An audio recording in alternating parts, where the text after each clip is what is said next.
ফেলিয়ে না দিও রে মাওলা, ফেলিয়ে না দিও, ফেলিয়ে না দিও রে মাওলা, ফেলিয়ে না দিও। গুনাহ যত করেছি মোরা ক্ষমা তুমি করিও, গুনাহ যত করেছি মোরা ক্ষমা তুমি করিও। বান্দা সে বন্দগি নাই, বান্দা সে বন্দগি নাই, শেষ করেছি জিন্দগি, বান্দা সে বন্দগি নাই, শেষ করেছি জিন্দগি। আখিরাতের বিচার দিনে এই পাপীদের উপায় কি? এইভাবে কাঁদতে কাঁদতে যদি আল্লাহর দরবারে মাপ চাইতে পারো আমার আল্লাহ, রমজান আসার আগে আগে শবে বরাতের রজনী পাইয়া, শাবান মাস পাইয়া, পর্দার অন্তরালের আমার সময়টাকে কাজে লাগাও। গুনাহমুক্ত অবস্থায় শাবান মাসটাকে যদি পার করতে পারো, আমার মাওলার দরবারে মাপ চাইতে পারো, আমার আল্লাহ সাথে সাথে তোমার জিন্দেগির গুনাহ খাতা মাফ করে দিবে। সুবহানাল্লাহ। এই জন্য শাবান মাসটাকে গুনাহ মাফের মাস হিসাবে আমরা ইবাদতে কাটায় দেই, বেশি বেশি নফল রোজা রাখবো। শাবান মাস আমরা যদি বরকতময় করতে হয়, আর নবীজির দোয়ার কারণে আল্লাহ তো শাবানকে বরকতময় করেছেন, এই বরকত যদি আমরা হাসিল করতে চাই তাহলে বিশেষ কয়েকটি আমল আমরা করতে হবে। মহামান্বিত রমাদানুল মুবারক রমজান মাস সামনে, এই জন্য শাবান মাসেরও দাম বেড়ে গেছে। শুধু তাই নয়, গুরুত্বপূর্ণ ইসলামের একটি বিধান হলো কিবলা। এই কিবলা পরিবর্তন হয়েছে শাবান মাসে। আল্লাহ রাব্বুল আলামিন নবীজি যখন মসজিদে কিবলাতাইনে নামাজ আদায় করেছেন, নবীজির মন চায় মসজিদে হারামের দিকে ফিরে যেন নামাজ আদায় করি, কিন্তু প্রথম কাবা ছিল ফিলিস্তিনে মসজিদে আকসার দিকে। নবীজির মনের চিন্তা টেনশন দূর করার জন্য মহান আল্লাহ রাব্বুল আলামিন সাথে সাথে আয়াত নাজিল করে জানায় দিলেন, আর দেরি নয়, এখনই কিবলা পরিবর্তন করে মক্কার দিকে আপনার কিবলা করেন। قد نرى تقلب وجهك في السماء فلنولينك قبلة ترضاها فول وجهك شطر المسجد الحرام الله أكبر।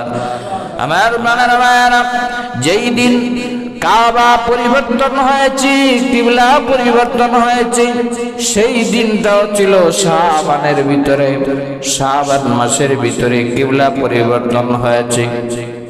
শুধু তাই নয়, আমার নবীজি বলেছেন শাবানু শাহরি ওয়া রমাদানু শাহরুল্লাহ। শাবান মাস হলো আমি নবীজির মাস, আমি নবীর মাস, আর রমাদান মাস হলো আল্লাহর মাস। শাবান মাসে নবীজি এত বেশি সিয়াম আদায় করতেন, এত বেশি রোজা আদায় করতেন, অন্য কোনো মাসে এত বেশি নফল রোজা রাখতেন না। সহিহ বুখারী শরীফে এবং সহিহ মুসলিম শরীফের ভিতরে এসেছে, আম্মা জান আয়েশা সিদ্দিকা রাদিয়াল্লাহু আনহা বলেন, রে পৃথিবীর মানুষেরা, আমি নবীজিকে রমজান মাস ব্যতীত অন্য কোন মাসে পুরা মাস রোজা রাখতে দেখি নাই, এবং শাবান মাসের মতো এত বেশি নফল রোজা অন্য কোন মাসে রাখতে নবীজিকে আমি দেখি নাই। কানা ইয়াসুমু শাবান কুল্লাহ। আম্মা জান আয়েশা বলেন, রে পৃথিবীর মানুষেরা, আমার মনে হলো বিশ্ব নবী রাহমাতুল আলামিন গোটা শাবানই যেন রোজা রাইকা কাটায় দিয়েছেন, নফল সিয়াম রাইকা কাটায় দিয়েছেন। আবার ভিন্ন হাদিসে আছে, আম্মা জান আয়েশা বলেন, শুধুমাত্র শাবান মাসের শেষের কয়েকটা দিন বাদে পুরা মাস নবীজি রোজা রাইকা কাটাতেন। সুবহানাল্লাহ। এই শাবান মাস আমাদের মধ্যে চলতেছে, অথচ আমরা গাফিল হয়ে আছি। শাবান মাসকে মানুষ গাফলতির মধ্য দিয়ে কাটায় দেয়। আগের মাস ছিল রজব মাস। রজব মাস সম্মানিত মাসের ভিতরে একটা মাস, আর পরের মাস হলো রমজান মাস। রমজান মাস আসলে রোজা, সিয়াম, তারাবি, কিয়ামুল লাইল সব করবে। মধ্যখান দিয়া শাবান যে বরকতের মাস, এটা আমাদের খবরেই নাই। আমরা বেখবর হয়েছি, গাফিল হয়েছি। অথচ শাবানের রোজার এত ফজিলত। নবীজি আমার 12টি মাসের ভিতরে রমজান মাসের পরে অন্য কোন মাসে এত বেশি সিয়াম আমার নবীজি রাখে নাই। এত বেশি রোজা রাখতেন একজন সাহাবী হযরত উসামা ইবনে যায়েদ রাদিয়াল্লাহু তাআলা আনহু। নবীজিকে গিয়া প্রশ্নই করে বসলেন, ইয়া রাসূলুল্লাহ, ইয়া হাবিবাল্লাহ, ওগো আল্লাহর নবী, বিশ্ব নবী, রাহমাতুল লিল আলামিন, আপনাকে এত রোজা, এত নফল রোজা অন্য কোন মাসে রাখতে আমি দেখি নাই। আপনি শাবানে এত বেশি রোজা রাখার কারণ কি? নবীজি এত বেশি রোজা রাখতেন, নফল রোজা শাবানে। একজন সাহাবী কে প্রশ্নই করে বসলেন। নাসাই শরীফের হাদিসের ভিতরে এসেছে, উসামা ইবনে যায়েদ রাদিয়াল্লাহু তাআলা আনহু প্রশ্ন করলেন, ইয়া রাসূলুল্লাহ, ইয়া হাবিবাল্লাহ, আপনি শাবান মাসে এত বেশি নফল রোজা কেন রাখেন নগো নবীজি? নবীজি আমার উসামা ইবনে যায়েদকে ডাক দিয়া বলেন, রে উসামা ইবনে যায়েদ, আমি 2টা কারণে শাবান মাসে বেশি বেশি রোজা রাখি। 2টা কারণে আমি নবীজি এই শাবানে বেশি বেশি রোজা রাখি। 1 নাম্বার কারণ হলো, যালিকা শাহরুন ইয়াগফুলুন নাসু আনহু বাইনা রজব ওয়া রমাদান। নবী আমার ডাক দিয়ে বলেন, উসামা ইবনে যায়েদ, শাবান মাসে আমি বেশি বেশি রোজা রাখি।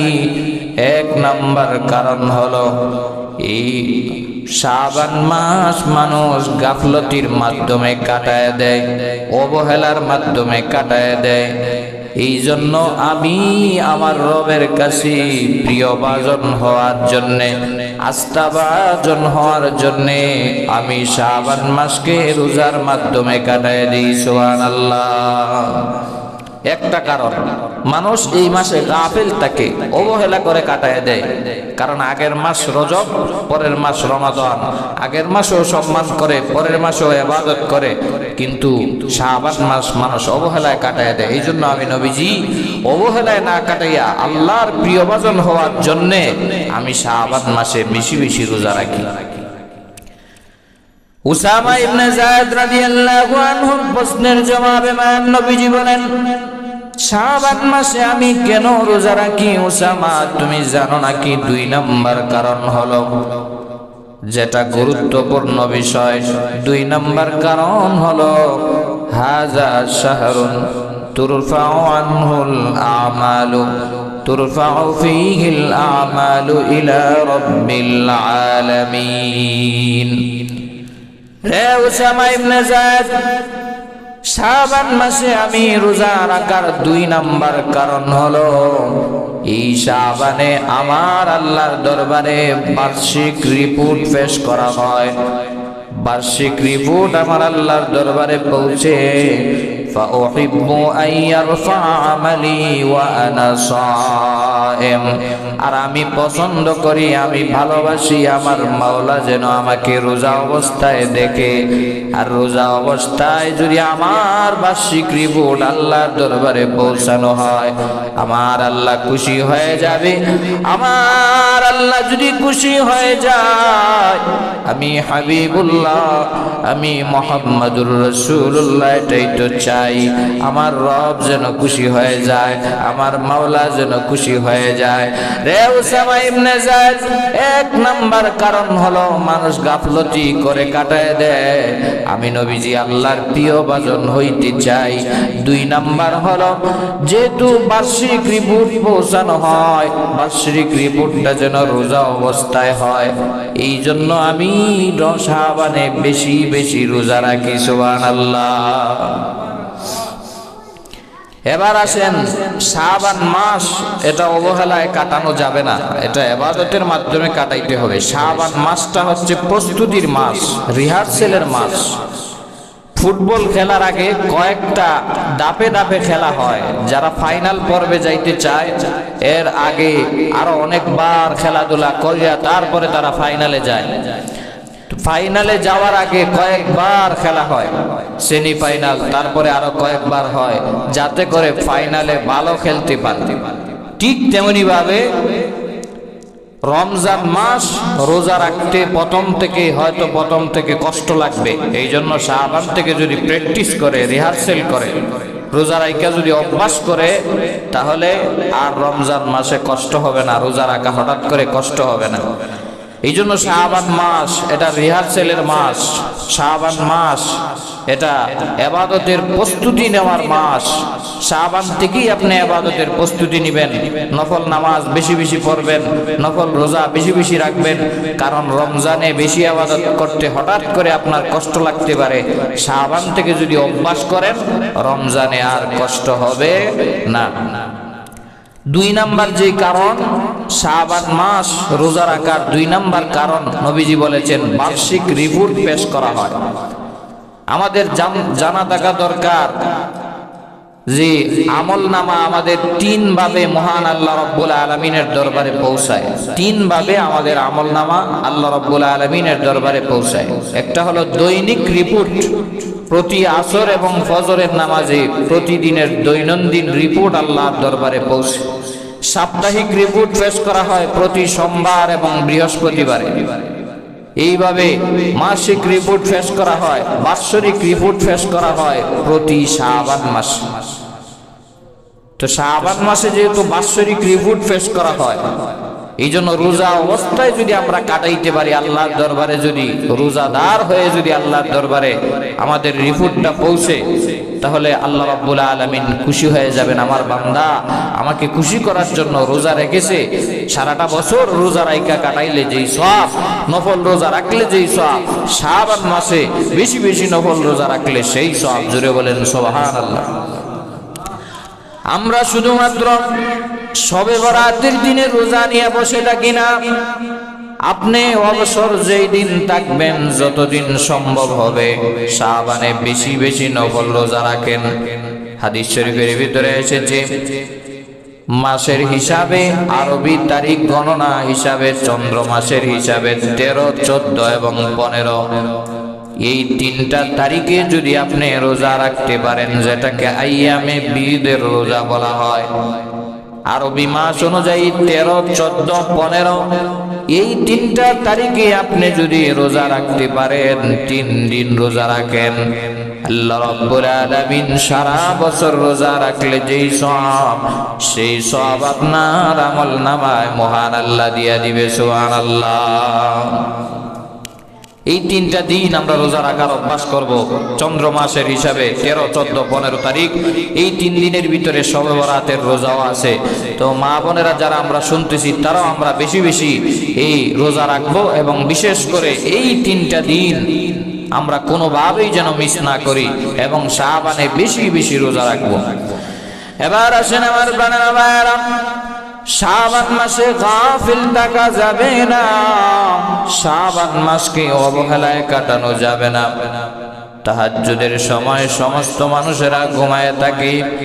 এই সময় কেউ যদি আমার আল্লাহকে ডাক দেয়, আমার আল্লাহ ডাক দিতে দেরি হবে, জবাব দিতে মুহূর্তেও দেরি করে না। অথচ মানুষ এই সময় গাফেল থাকে, মানুষ এমন সময় ঘুমে নিমজ্জিত থাকে, ঘুমে বিভোর থাকে। তাহাজ্জুদের সময় সব যখন ঘুমায় যায়, ও যুবক ভাই, তুমি যদি তোমার গুনার কথা স্মরণ করে এই শাবান মাস পাইয়া তাহাজ্জুদের বিছানায় গিয়া যদি তাহাজ্জুদের নামাজ আদায় করে তোমার গুনার কথা স্মরণ করে করে আমার রবের দরবারে যদি মাপ চাও আর ডাক দিয়া বলো, ও রব্বুল আলামিন, আমার এত বেশি গুনাহ হয়েছে, আসমানের নিচে জমিনের উপরে আমার মতো পাপী কোনো বান্দা নাই। আমি এত গুনাহ করেছি, আমার গুনাহ করতে করতে হাত নাপাক, পা নাপাক, জিহ্বা নাপাক, অন্তর নাপাক হয়ে গেছে। আল্লাহ, আমার জানা অজানা শিরকি বিদআতি যত গুনাহ করেছে মাওলা, পরিবার পরিজন যদি আমার গুনার কথা জানতো তাহলে আমাকে দূর দূর করে তাড়ায় দিত।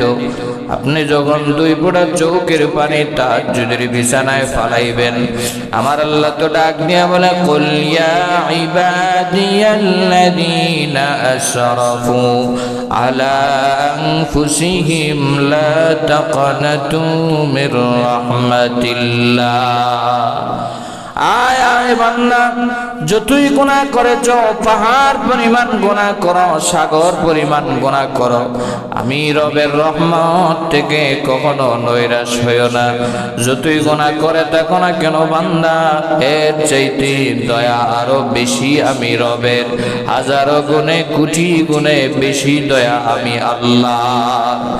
দুনিয়াতে অপরাধ করলে বাবা যদি ঘর থেকে তাড়ায় দেয়, মা কিন্তু ঘর থেকে তাড়ায় দিতে পারে না।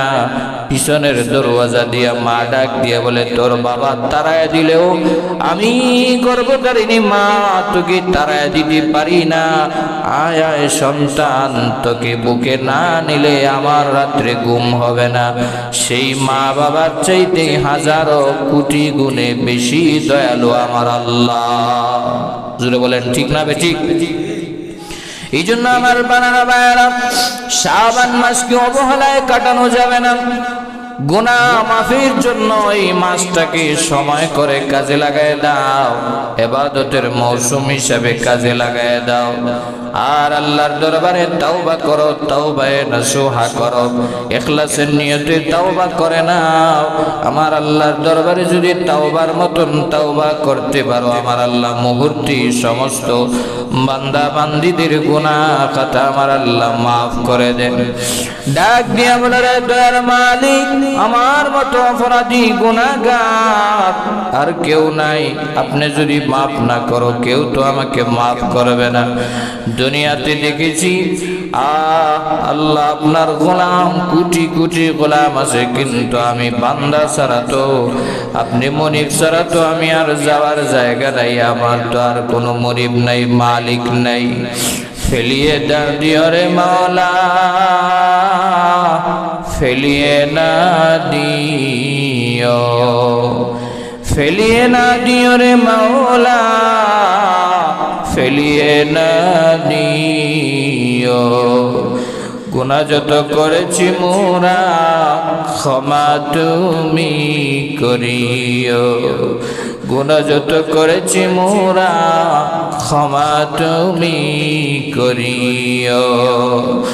বান্দা সে বন্দগি নাই, বান্দা সে বন্দগি নাই, শেষ করেছি জিন্দগি।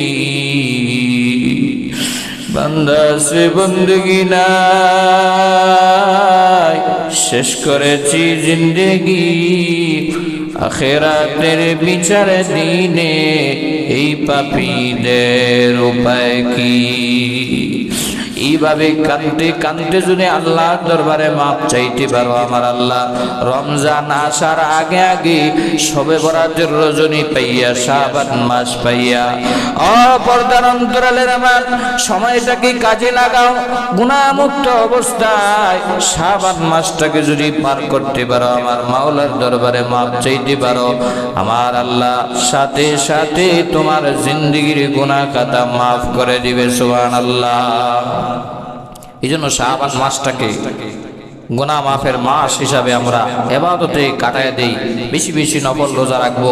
শাবান মাস আমরা যদি বরকতময় করতে হয়, আর নবীজির দোয়ার কারণে আল্লাহ তো শাবানকে বরকতময় করেছেন, এই বরকত যদি আমরা হাসিল করতে চাই তাহলে বিশেষ কয়েকটি আমল আমরা করতে হবে।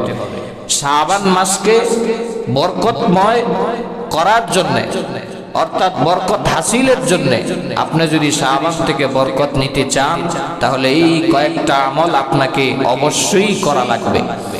নাম্বার 1, শাবানের 1 নাম্বার আমল হচ্ছে ফরজ সালাতের পাশাপাশি নফল সালাত বেশি বেশি আদায় করা। কারণ রমজান মাসে 20 রাকাত তারাবিহের নামাজ, তারপরে কিয়ামুল লাইল, নফল ইবাদত, নফল নামাজ বেশি বেশি পড়া লাগবে। এই জন্য শাবানের 1 নাম্বার আমল হলো ফরজ সালাতের পাশাপাশি নফল সালাত বেশি বেশি করে আদায় করা। 2 নাম্বার শাবানের আমল হচ্ছে নফল রোজা বেশি বেশি করে রাখা। এই যে কয়েকটা হাদিস আমি বললাম, সবগুলো হাদিসেই নবীজি শাবানে বেশি বেশি নফল রোজা রাখছেন। এই জন্য শাবানের 2 নাম্বার আমল হলো শাবানে বেশি বেশি আমরা নফল রোজা রাখবো। কমপক্ষে আইয়ামে বিদের 3টা রোজা ছাড়বো না, শবে বরাতের রোজা আমরা ছাড়বো না, রাখার চেষ্টা করব ইনশাআল্লাহ। কারণ এখন থেকে যদি রোজার অভ্যাস করি রমজান মাসে আর রোজা রাখতে কষ্ট হবে না, আর না হয় হঠাৎ করে রমজান মাসে রোজা রাখতে কষ্ট হয়ে যাবে। এই জন্য শাবানের 2 নাম্বার আমল বেশি বেশি নফল রোজা রাখা। 3 নাম্বার শাবানের আমল হলো আমরা যারা স্বাবলম্বী আছি আমরা যাকাত আদায় করে দেওয়া। বলবেন হুজুর যাকাত তো রমজান মাসে দিব, ঈদের আগে দিব না।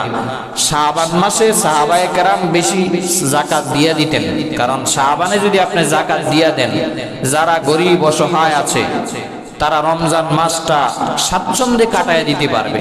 যাকাতের টাকার মাধ্যমে তার রমজানের যত বাজার আছে, তার যত টেনশন আছে, সব টেনশন দূর হয়ে যাবে আপনার যাকাতের টাকার মাধ্যমে। এই জন্য শাবানের 3 নম্বর গুরুত্বপূর্ণ আমল হচ্ছে যারা স্বাবলম্বী আমরা যাকাত আদায় করে দেওয়া, হিসাব করে যাকাত দিয়ে দেওয়া। 4 নাম্বার শাবানের আমল হচ্ছে গত রমাদানে যদি কারো রোজা কাজা হয়ে থাকে, কাফারা হয়ে থাকে, বিশেষ করে আমাদের মা বোন যারা শুনতেছেন অথবা অনলাইনে পরবর্তীতে যারা শুনবেন, মা বোনদের বিগত রমজানের রোজা কাজা এবং কাফারা যদি থাকে, বিশেষ করে কাজা যদি হয় রমজান আসার আগে আগেই এই মাসের ভিতরে আপনার রমজানের কাজা রোজাগুলো আদায় করে দেওয়া, এটা শাবানের 4 নাম্বার আমল। 5 নাম্বার আমল হচ্ছে রমজানের প্রস্তুতি নেওয়া। এই শাবানই হচ্ছে রমজানের প্রস্তুতির মাস। শাবানকে অবহেলায় কাটানো যাবে না, বলে সব রাতে 1 রাত পাইয়া সারা রাত ইবাদত করব আর কবর থাকবে না, এরকম করলে হবে না। বুদ্ধিমান মুমিন তো যারা নাকি শাবানের গোটা শাবানের প্রত্যেকটা দিন প্রত্যেকটা রাত্রে ইবাদত করবে, সেটা ইবাদত কমই হোক আর সেটা ইবাদত সীমিতই হোক না কেন, কিন্তু নিয়মিত ইবাদত করবেন, আল্লাহ রাব্বুল আলামিন আপনাকে বুদ্ধিমান মুমিন হিসাবে, কামেল ইমানদার হিসাবে আল্লাহ কবুল করবেন। এই জন্য বলছিলাম 5 নাম্বার হচ্ছে রমজানের প্রস্তুতি নেওয়া। বেশি বেশি করে আপনি ইবাদত বন্দেগী করেন, জিকির বাড়ায়া দেন, তেলাওয়াত বাড়ায়া দেন, আপনার দুরূদ শরীফের আমল বাড়ায়া দেন, অর্থাৎ রমজানের প্রস্তুতি নেওয়া, যাতে করে রমজান মাস আসলে ইবাদত করতে যেন আমার আর কষ্ট না হয়।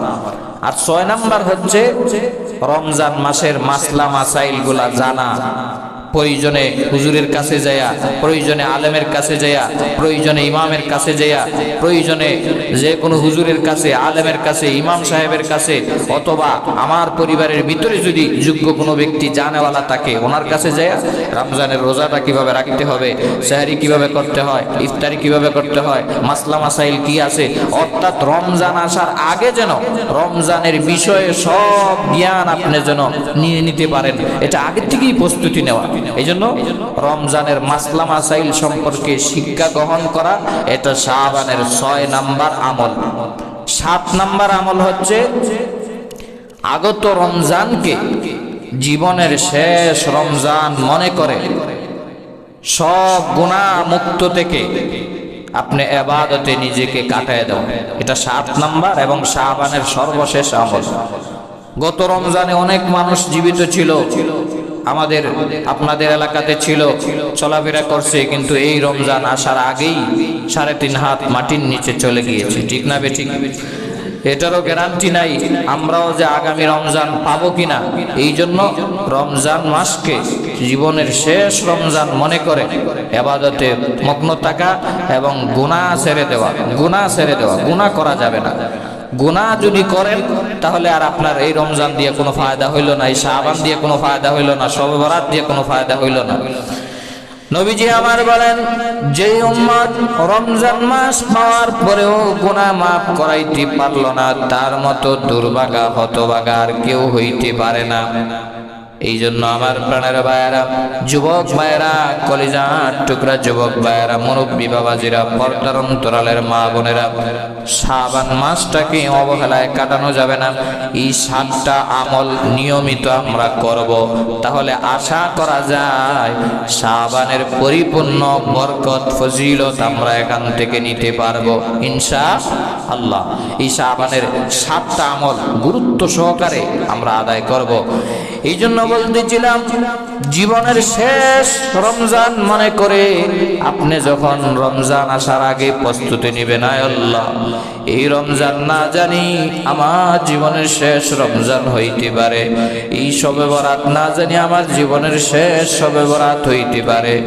এই জন্য এই সমস্ত দিনগুলা পাইয়া, এই সমস্ত স্পেশাল সুপার পাওয়ার গুলা পাইয়া নিজেকে ইবাদত দিয়া কাটাইতে হবে। আগেরকার যুগের নবী এবং নবীর উম্মতেরা শবে বরাত পায় নাই, রমজান মাস পায় নাই, তারা হায়াত পাইছে, দীর্ঘ হায়াত, 500 বছর, 1000 বছর, তারা শত শত বছর হায়াত পাইছে। কিন্তু আমার নবী, বিশ্ব নবী রাহমাতুল লিল আলামিনের উম্মতের বয়স হবে বাইনা 60 ওয়া 70, 60 থেকে 70 বছর হবে। অনেক মানুষ 60 থেকে 70 হওয়া লাগে না, এর আগেই চলে যায়, ঠিক না বেঠিক? অ্যাক্সিডেন্টে মৃত্যুবরণ করে, দুর্ঘটনা, বাস অ্যাক্সিডেন্ট, ট্রেন অ্যাক্সিডেন্ট, বিমান অ্যাক্সিডেন্ট, লঞ্চ অ্যাক্সিডেন্ট করে যারা মৃত্যুবরণ করে অধিকাংশই গিয়া দেখেন যুবক যুবতী, যুবক মোটরসাইকেল নিয়ে বাইর হয়েছে, শেষ। তা আপনি যে বয়স পাবেন, সাদা দাড়ি হবে, এই পর্যন্ত কিন্তু গ্যারান্টি নাই। এই জন্য যুবক ভাইয়েরা, তুমি দুনিয়ার মোহে পড়ে আল্লাহ কি ভুলে গিয়েছো? কোন চিন্তায় আসরে যুবক? রাতের বেলা হেডফোন লাগায়া, ইয়ারফোন লাগায়া গান শুনতেছ।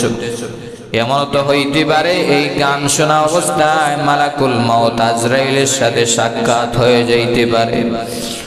কয়েক বছর আগে ঈদের সময় পুরান ঢাকা একটা ঘটনা হয়েছে। জানেন, ঈদের সময় মানুষ শপিং করে বেশি, জামা কাপড় বেশি বানায়। এক টেইলার্সের লোকের কাছে মানুষ এত জামা কাপড় দিয়েছে, উনি দিনে রাত্রে ঈদের আগের দিন পর্যন্ত 24 ঘন্টা কাজ করতেছে, কারণ ঈদ আসতেছে, সারা বছরের রুজি এখনই করতে হবে। ওই টেইলার সারা বছরের রুজি ইনকাম করার জন্য সারা রাত টেইলারি করতেছে আর গান বাজাইতেছে, সাউন্ড বক্স দিয়া গান বাজাইতেছে, ঈদের রাত্রিতে গান বাজাইতেছে। মুসলমান যুবক, ঘটনা যারা সচক্ষে দেখেছে তারা বলে, গান শুনতে শুনতে একটা পর্যায়ে নালায়েক নাফরমান দুনিয়া থেকে বিদায় নিয়ে চলে গিয়েছে। মানুষেরা সকালবেলা দোকান স্টার্টার ভেঙে ফেললো, গিয়া দেখে টেইলার শুয়ে আছে চিরনিদ্রায়, আর দুনিয়াতে ফিরে আসবে না। তার পাশেই মানুষের দেওয়া বিশাল বিশাল এই কাপড়গুলা পরে আছে, আবার অপর দিকে কানে হেডফোন লাগানো, আবার সাউন্ড বক্সে গানও চলতেছে। এমত অবস্থায় মানুষেরা বুঝতে পারেছে যে গান শোনা অবস্থায় এসে দুনিয়া থেকে চিরতরে বিদায় নিয়েছে। এই জন্য যুবক ভাইয়েরা, কোন দুনিয়ার পিছনে তুমি ছুটে আসো? যেই দুনিয়া করতে করতে তুমি শেষ করে দিচ্ছ। এই দুনিয়া তো আমার আল্লাহর দরবারে কোনো দাম নাই, কোনো মূল্য নাই। এই দুনিয়া একদিন শেষ হয়ে যাবে, ধ্বংস হয়ে যাবে। তুমি একদিন আল্লাহর দরবারে দাঁড়াইতে হবে। আল্লাহ রাব্বুল আলামিন বলেন, কাইফা তাকফুরুনা বিল্লাহি ওয়া কুনতুম আমওয়াতান فأحياكم ثم يميتكم ثم يحييكم ثم إليه ترجعون الله أكبر আমার আল্লাহ ডাক দিয়া বলে কাইফা তাকফুরুনা বিল্লাহ, কেমন করে তোমরা অস্বীকার করো, কেমন করে কুফরি করো। ওয়াকুনতুম আমওয়াতা, তুমি তো এক সময় মৃত ছিলা, তোমার কোনো নাম ছিল না, নিশানা ছিল না, হাত পা ছিল না, বডি স্ট্রাকচার ছিল না, কিছুই ছিল না। ফাআহিয়াকুম, অতঃপর আমি আল্লাহ জীবন দান করেছি। সুম্মা ইউমিতুকুম, এই জীবন দেওয়ার পরেই শুধু শেষ নয়, দুনিয়াতে আসলা, দাম্ভিকতা করলা, অহংকারী করলা, টাকার গরম দেখাইলা, সম্পদের বাহাদুরি দেখাইলা, রূপের বড়াই দেখাইলা, অথবা নেতার পিছনে দৌড়িয়া জীবনটা দিলা, এই জীবনটাই শেষ নয়, আমি আল্লাহ তোমাকে আবার মৃত্যুও দিব। জীবন পাইয়া লাফালাফি কইর না রে যুবক, জীবন পাইয়া নেতার পিছনে, এমন নেত্রীর পিছনে জীবন দিতেছ, যেই মৃত্যু হওয়ার পরে পশু পাখিও মৃত্যুবরণ করে, কীট পতঙ্গ জানোয়ারও মৃত্যুবরণ করে, তার যেরকম মূল্য নাই তোমারও কোনো মূল্য নাই, এরকম জীবন দিও না। এমন অনেক মানুষ মৃত্যুবরণ করে যাদের জুলুম অত্যাচার সহ্য করতে না পেরে মানুষ মরার পরে আলহামদুলিল্লাহ পরে, জুড়ে বলেন ঠিক না বেঠিক। আবার অনেক মানুষ এমন আছে যারা নিজেদের জীবনটাকে উৎসর্গ করে দিয়েছে মানুষের সেবার জন্য, দেশের জন্য, পরিবারের জন্য, নিজেকে ইবাদত দিয়া বন্দেগী দিয়ে এমন ভাবে সাজায়, কোটি কোটি মানুষ তাদের জন্য হাত তুলে চোখের পানি ফালাইয়া দোয়া করে, ঠিক না বেটি। এমন জীবন করিও গঠন, এমন জীবন করিও গঠন, মরিলে হাসিবে তুমি কাঁদিবে ভুবন। এমন জীবন করিও না গঠন, মরিলে কাঁদিবে তুমি হাসিবে ভুবন। এরকম জীবন করিও না যেই জীবন করার পরে তুমি কাঁদতেছো, তোমার আযাব হয়, গজব হয়, অথচ মানুষেরা হাসতেছে, ঠাট্টা বিদ্রুপ করতেছে। এরকম জীবন করবা না।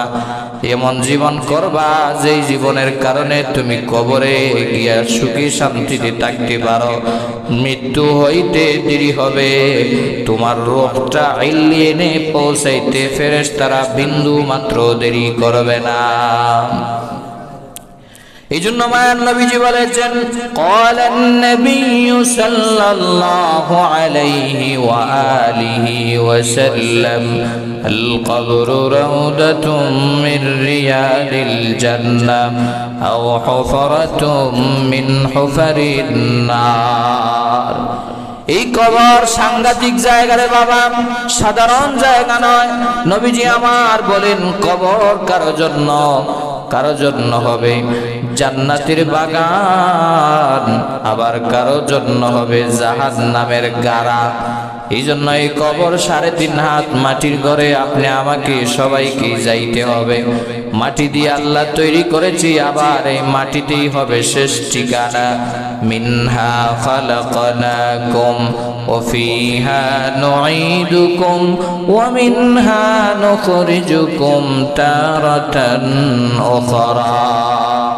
রে কলিজার টুকরা যুবক ভাইরা, এই মাটি থেকে আমাদেরকে তৈরি করা হয়েছে, এই মাটি থেকে আমাদের উৎস, আবার শেষ ঠিকানায় আপন জনেরা, ভাই বেরাদরেরা, আত্মীয় স্বজনেরা ঘরে রাখবে না, নিজের লাশটা বাহির করে দিবে, ডাইনিং রুমে ফালাইয়া দিবে, বাহির করে রাখবে। স্ত্রীও কাছে যাবে না, মাও যাবে না, বাবাও যাবে না, আদরের কেউ যাবে না, সবাই তোমাকে দূর দূর করে তাড়ায় দিবে, বলবে তাড়াতাড়ি জানাজা দিয়া কাফন দাফন শেষ করো, শেষ ঠিকানায় মাটির নিচে চাপা দিয়া রাইখা আসো, ঠিক না বেঠিক। যাদের জন্য দুনিয়াদারি করলাম, দিনকে রাত করলাম, রাতকে দিন করলাম, সবাই তোমাকে বিদায় জানায়া চলে আসবে। হয়তো সন্তানেরা, আপনজনেরা, হয়তো কয়েকদিন কান্নাকাটি করবে, একদিন, 2 দিন, 3 দিন, 4 দিন। কবরের পাশেও আর কেউ যাবে না, বাজারের পাশেও কেউ যাবে না, ভয়ে যাবে না কাছে, আর তোমার কথা স্মরণও করবে না। অপরদিকে তোমার দেহগুলা গলে যাবে, পচে যাবে, নষ্ট হয়ে যাবে, গোশতগুলা কষে যাবে, চোখগুলা খুলে যাবে। যেই শরীরে দামি দামি পারফিউম ইউজ করেছো, লক্ষ লক্ষ টাকা দিয়া বাহির থেকে এনে সাবান ইউজ করেছো, ওই দেহ পোকামাকড়ের খাবার হয়ে যাবে, সাপ বিচ্ছুর খাবার হয়ে যাবে, ওই দেহ নষ্ট হয়ে যাবে। কয়দিন পর চুলগুলা কষে পড়ে যাবে। যেই চুলের উপর জাইতুনের তেল, অলিভ অয়েল তেল মাখেছো, দামি দামি তেল ব্যবহার করেছো, ওই চুল এক সময় নষ্ট হয়ে যাবে, পড়ে যাবে, পোকামাকড়ের খাবার হয়ে যাবে। এই জন্য কলিজার টুকরা যুবক ভাইয়েরা, পর্দার অন্তরালের মা বোনেরা, কবরের প্রস্তুতি নাও। দুনিয়া থেকে কবরের প্রস্তুতি নিয়ে যদি যাইতে পারো, আমার নবীজি বলেছেন কবর তোমার জন্য জান্নাতের বাগান হবে। মানুষ যদিও দেখে 3.5 হাত মাটি, কিন্তু এটা 3.5 হাত মাটি না। আমার নবীজি বলেন চৌকের পাওয়ার যতটুকু যাবে, ততটুকু পরিমাণ নেককারের কবরকে আল্লাহ প্রশস্ত করে দিবে। সুবহানাল্লাহ। ফাফরিশুহু ফিল জান্নাহ ওয়ালবিশুহু ফিল জান্নাহ ওয়াফতাহু লাহু বাবান ইলাল জান্নাহ। আমার বান্দারা, আমার নবীজি বলেন নেককারের লাশ রাখার সাথে সাথে মুনকার নাকিরের 3টা প্রশ্নের জবাব যখন দিয়ে দিবে, এমনি আল্লাহর পক্ষ থেকে গায়েব থেকে আওয়াজ আসবে, ফাফরিশুহু ফিল জান্নাহ, তাকে জান্নাতের বিছানা বিছায় দাও, ওয়ালবিশুহু ফিল জান্নাহ, জান্নাতি পোশাক পরিধান করায় দাও, ওয়াফতাহু লাহু বাবান ইলাল জান্নাহ, জান্নাতের দরওয়াজা খুলে দাও। জান্নাতের নাজ নিয়ামত, হাওয়া বাতাস কিয়ামত পর্যন্ত আমার বান্দার কবরে বসতে থাকবে। সুবহানাল্লাহ। অপর দিকে যদি বদকার হয়ে যায়, নামাজ হয় একদিকে, তুমি যাও আরেকদিকে, আজান হয় একদিকে, তুমি সিগারেট ধরাইলে আরেকদিকে, আসে না নাই? 5 ওয়াক্ত নামাজের 1 ওয়াক্ত উপস্থিত না, সপ্তাহে একদিন মুসল্লি টুসটাস কয়েকটা সেজদা দিলা, এটার নাম ইবাদত বন্দেগী, এটার নাম তাকওয়াওয়ালা, এটার নাম আশিকে রাসূল। এগুলা করা ঠিক নয়। মনে করেন উদাহরণস্বরূপ আপনি চেয়ারম্যান সাহেবের কাছে গেলেন আপনার একটা বয়স্ক ভাতা আনার জন্য, উদাহরণ মনে করেন বয়স্ক ভাতা আনার জন্য গেছেন, কিন্তু গিয়ে আপনার কাগজপত্র ফাইলপত্র সব ঠিক আছে, সব মজবুত করে চেয়ারম্যানের কাছে গেলেন, গিয়ে সালাম দিয়ে টুসটাস করলেন, চেয়ারম্যান সাহেব আমার কাগজপত্র যা আছে সব রেডি করা, আপনি আমাকে বয়স্ক ভাতা চালু করে দেন, আমি গেলাম। এই যে দিয়া জমা করেই আপনি চলে আসলেন। চেয়ারম্যান কইব, আরে বেটা তোর বয়স্ক ভাতা চালু করবো, তুই তো এখনো চেয়ারম্যানের সাথে কথা কিভাবে বলতে হয় সেটাই তো এখনো শিখস নাই, ঠিক না বেঠিক? সালাম দিতে হবে, আদবের সহিত বসতে হবে, বলতে হবে, সময় নিয়ে, টাইম নিয়ে, সুযোগ দিতে হবে, তারপরে আপনার এটা গ্রান্টেড হবে। জুড়ে বলেন ঠিক না বেঠিক? নামাজ পড়লেন, টুসটাস কয়েকটা সেজদা দিলেন, এরপরেই আস্তাগফিরুল্লাহ আস্তাগফিরুল্লাহ আস্তাগফিরুল্লাহ আস্তাগফিরুল্লাহ, শেষ, গেল গে বাইরে। আছে না নাই? এরকম মুসল্লি আছে না নাই? তো চিন্তা করেন, চেয়ারম্যানের কাছে আপনার ফাইল পত্রটা দিলে যদি গ্রহণ না করে, আপনি আল্লাহর কাছে আসলেন, দুরুদ নাই, ইস্তেগফার নাই, সুবহানাল্লাহর আমল নাই, আলহামদুলিল্লাহর আমল নাই, আল্লাহু আকবারের আমল নাই, একটু বসলেন না, মাওলার সাথে একটাবার কথা বললেন না, 5টা মিনিট সময় দিলেন না, সেজদাটা একটু লম্বা করলেন না, রুকুটা একটু লম্বা করলেন না, একটু কোরআনটা নিয়ে সামনে বসলেন না, আল্লাহ কিভাবে আপনার ওই আস্তাগফিরুল্লাহ টুকটাক সেজদা কবুল করবে? এত সহজ নাকি? এত সহজ? এই জন্য আমার ভাইয়েরা, নামাজে আসলে নিজেকে একটু সময় নিয়ে আসবেন। নামাজে আসলে গরিব টাইম দেখে কিছু লোক আছে না নাই, নামাজে আসলে কেমন যেন অস্থির অস্থির ভাব। ওয়াইদা কামু ইলাস সালাতি কামু কুসালা ইরাউনান নাসা ওয়া লা ইয়াযকুরুনাল্লাহা ইল্লা কলিলা।